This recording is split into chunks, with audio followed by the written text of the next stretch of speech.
a lot of Bitcoin right now comes down to a couple of factors. You mine where energy is cheap, and you ask yourself, why is energy cheap? Well, normally energy is cheap because these places produce so much energy that they have nothing to do with it.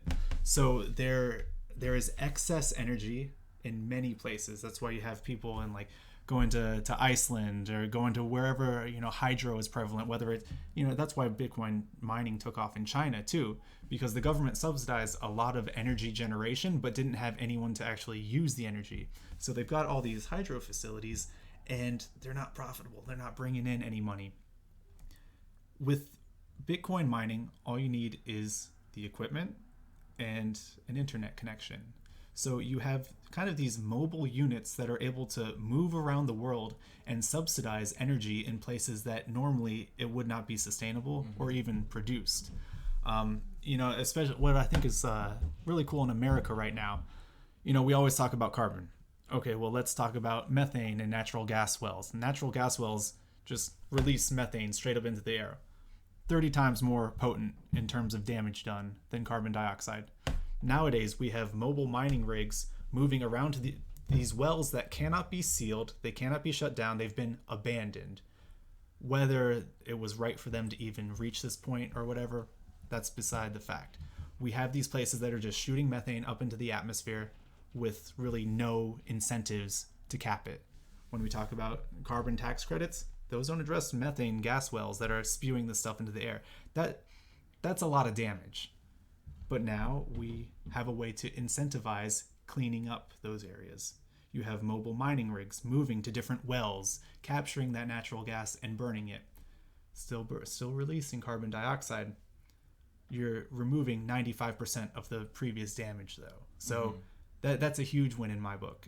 It creates these very interesting incentives. And when we talk about climate change and the changing world, I don't know if there's anyone who talks about climate change and says, oh yeah, if we just stop producing, we'll just go back to the way we were.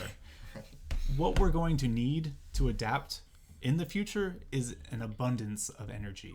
And Bitcoin helps kind of fuel that desire. We are able to go anywhere and produce where there is the potential for excess energy. We don't have to worry about producing too much energy now because we can subsidize it with Bitcoin mining. So when we talk about, huge population, the potential of huge population just moving, shifting in, I don't want to say invading, but just full on migration to a new country because their habitat is no longer sustainable. It puts strains on so many resources, but the number one that comes to mind is water. Well, water, we have the oceans. Why don't we just drink the ocean water? Okay, well, to desalinate that water, it requires an intense amount of energy.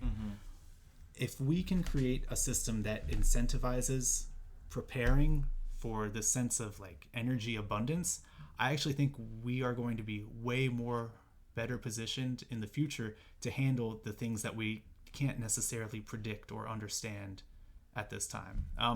That's kind of my like ramble about it, but so many good resources and articles out there.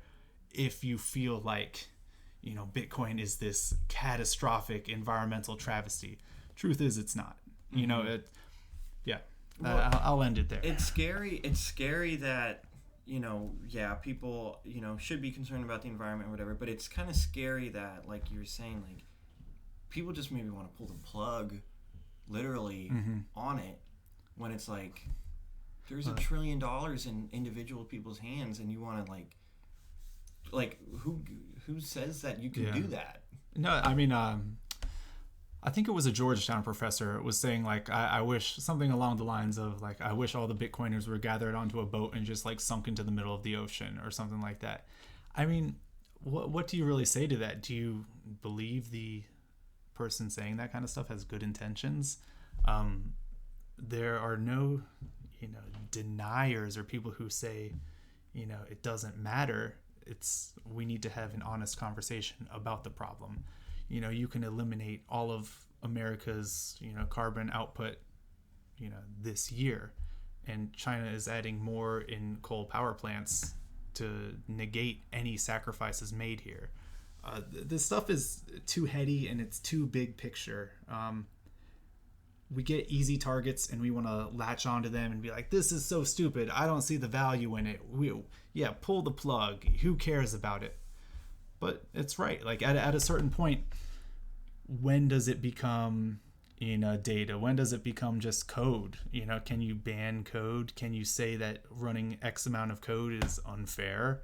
Mm-hmm. I mean, why do you get to decide what is important and what isn't? And that's technically what like price mechanisms do. Price determines what has value and what doesn't have value. And to your point, there are enough people in the world who think Bitcoin's $1 trillion asset class. Mm-hmm. Yeah, I mean, it goes into like you would never, on your day-to-day life with your day-to-day bank account, you would never think about like who gets to choose what is and what is not.